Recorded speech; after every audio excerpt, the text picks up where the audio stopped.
we've stopped at this car park for the night. You can see, quite nice, in the middle of nowhere. Come to check the bike, and the bracket snapped again. Not in a different place, and the welding on the sort of like the arm has snapped, which is my responsibility. I did that. And then to top it off, the cable snapped. So today has just been one of those days where we're pushing north. We're trying to cover quite a bit of ground because we've got locations in mind, but certainly from the bottom of Spain up to the top of Portugal, there's been a few points, but nothing major. So we're trying to push to get to the northern part of Portugal and Spain.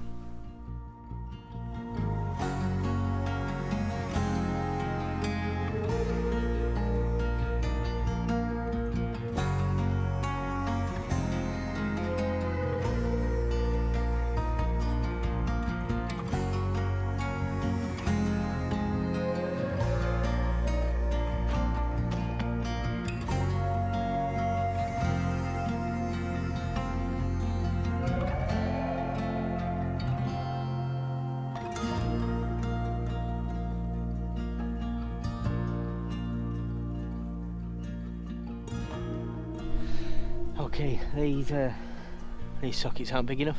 I need the big ones.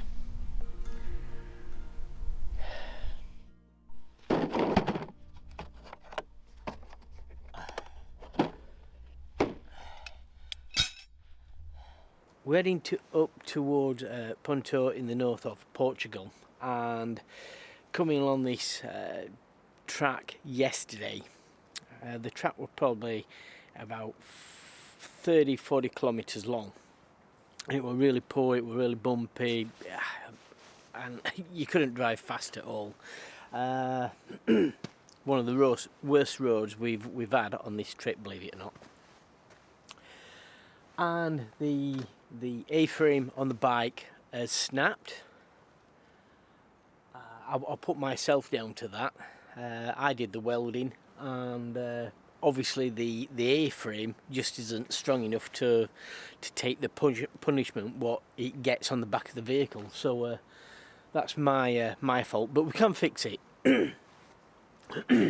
However, for some reason the winch cable snapped yesterday. I think what it is, the winch cable is now probably around about 6 years old, and as the winch cable comes up the truck there and kinks and goes up over the top, just at this bottom corner, it must get a lot of water, a lot of punishment, and yeah, thankfully the pins of the bike was actually in, and when I went to release the bike or lift the bike off the pins, the cable snapped. So we've got two problems. I need the bike rack down to the floor to actually fix the strapping mechanism for the bike, but I've got to replace the winch cable. Now to do that, I have to lower the spare wheel to actually get to the winch behind.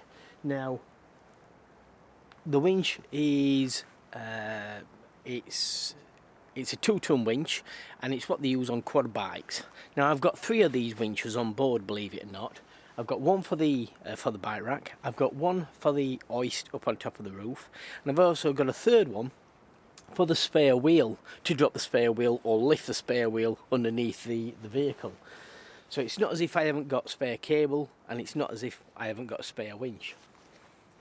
So the first job this morning is, before I start on the bike rack, is to drop the spare wheel and get the new cable on the bike rack winch. So that's the first job. So the winch for the spare wheel is located inside underneath the bed, so that's just a case of connecting that up and dropping the wheel down. I've just got to get underneath to remove a large locking nut what holds the wheel up there, and yeah, and then I get up on the roof.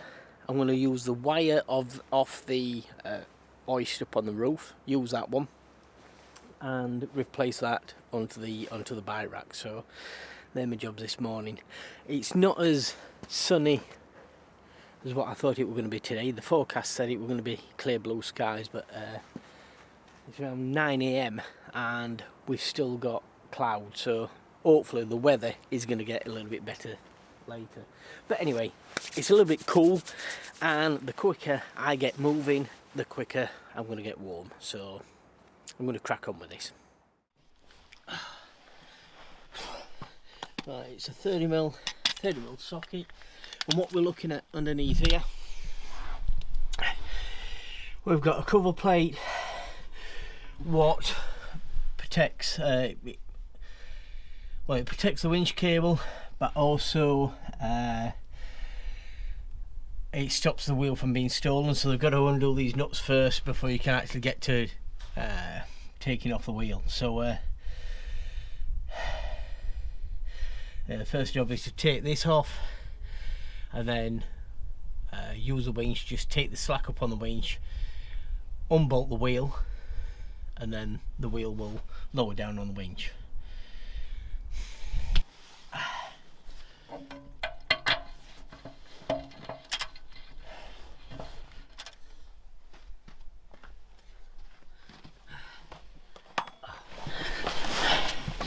I put my gloves on this morning. So yeah, the road yesterday was very potholed and bumpy. Wasn't a nice road at all.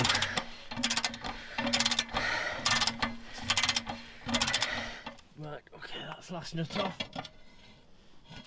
That's the cover plate. Let me show you what we've got up here. So this is the lifter for the winch and for the spare wheel. As you can see, these are the locking nuts what hold the wheel in place.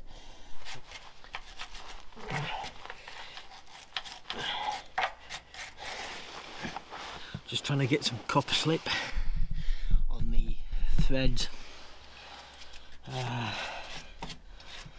I'll just wire brush the threads before I start taking the wheel off, just so it doesn't nip up. Yeah, incidentally as well, I'm not going to blame the road yesterday for obviously weakening the bike rack. If the bike rack isn't ever duty enough, then any road would actually weaken the bike rack. So really over engineering something like this is a priority and a lesson to be learned. Okay, that's the threads clear. Let's get some copper slip on these. There's a little bit of corrosion up there, so I'll just try to look after my nuts. Right, so as you can see now, the winch has pulled tight, and this is now effectively pulling the wheel up. So I can undo these nuts now, and then use the winch to drop the wheel to the ground.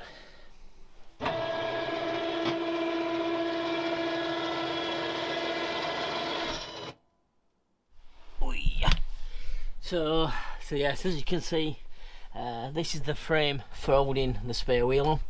This pipe is the overflow from the water tank, and the winch is up there. You see, may be able to. Actually, I may be able to get into that. I'll give it a whirl first and see if I can get up there without actually pulling the truck forward. So the location of the snap was by the bottom wheel, what goes around the back of the cab there. So yeah, I mean that looks like it's well rusted through, so the cable is showing sign of rusting, so I think it was just a weak point. So yeah, it's time to get this one off.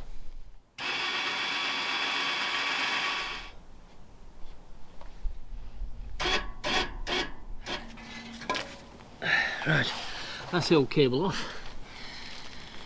I think what I will do is the new cable I will grease, but I think once I'm back in probably England, I'll pick up some cable from Sheffield, as I've got a feeling this cable, with it being maybe imported from China, it's just not quite the quality as what we do get back in England. So yeah, it's a new cable, I think. Right, so we've had a little bit of a change of plan. The cable what I took off the roof hoist wasn't quite long enough, so we've had to use that cable for the spare wheel, and the spare wheel cable we're now using for the bike rack. So you can see it's a new cable. It's been a little bit of a faff, and it's taken a little bit of time, so it's nearly lunchtime, so we're probably just going to have us lunch now and then jump on this after lunch. We're just about there, just got to wind in the cables, and then we can lower the bike down, and then we can fix the bike retainer, and yeah, things should be good then.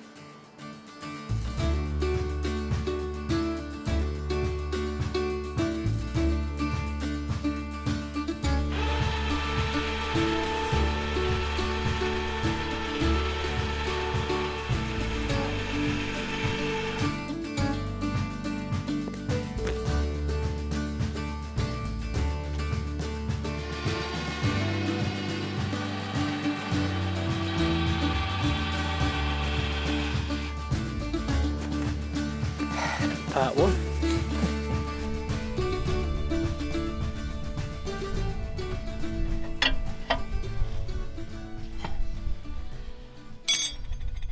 Right, that's the spare wheel back on.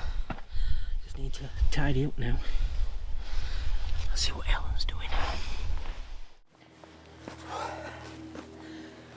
Right, so this is the arm what locks the bike on. We've got two swivel points here. This one has gave way, and because that one's gave way, the bar has eventually snapped here. So yeah, and basically all what this does is that, or this were my thinking, were as the bike is actually bouncing up and down, this can pivot from these points here and do this, and with this actually going through a swivel on the bike, it will allow the bike to do this, which I like to say that we're working, but I'm wondering now whether there's another force at play where there's a side-to-side movement what's causing this. I mean, admitted, the welding on this isn't very good, and I could make this a lot more heavier duty. Our concerns about that are we transferring any stresses then to the swivel pin what's attached to the frame of the bike? I'd rather have this snap than the frame of the bike. Yeah, you can see the conundrum that I'm in. So we've removed this now, and we've attached the bike, the wheels are attached down, and the bike now is actually leaning back against the bike rack. Now that's how we used to attach the old bike. The only thing what happened with that were, as you're ratcheting the bike down, you're actually putting the ratchet strap over the seat. Now I've got a big piece of foam on there, so hopefully this shouldn't happen, but as you ratchet it down, it crushes the seat, and the seat starts to split. But it's one of those things, we've got to get off this road. We've probably got about another 30 kilometres to do. Now I'm hoping that the road out is going to be much better than the road coming in, but we're just going to take it steady. We're not in no rush, and I'd rather, you know, hold on to the bike than, you know, lose it off the back. So it's going to be a very steady drive out, but at least we're mobile again. So if there's any engineers or maybe people with experience with motorbikes attaching them to trailers maybe, or backs of cars, then it'd be great to hear from you. The email, I put the email, or our email, down in the description. So if you want to get in touch via the email, you can do that. But yeah, what a ball ache this has been. We did say, I mean, this was just a bit of a temporary solution, and the old bike rack we're going to be sort of like redesigned this year anyway. The bike could be closer to the ground rather than having the bike up here when you're pushing it on. It's sometimes a little bit awkward to get off. So certainly I don't think there's any problem with the large frame. I just seem to think there's a problem with how we're fixing the bike on, and also the run on and the run off. So but you know, like I said, that's this year's job. Right, okay, so the bike's fixed on now, and we're going to sort out the spare wheel, and we should be ready to push on. Or do we stop here the night? Who knows? But listen, thanks again for watching. Any support or advice would be greatly appreciated. If you've enjoyed this, give us a thumbs up please, and until next time, thanks for watching everybody.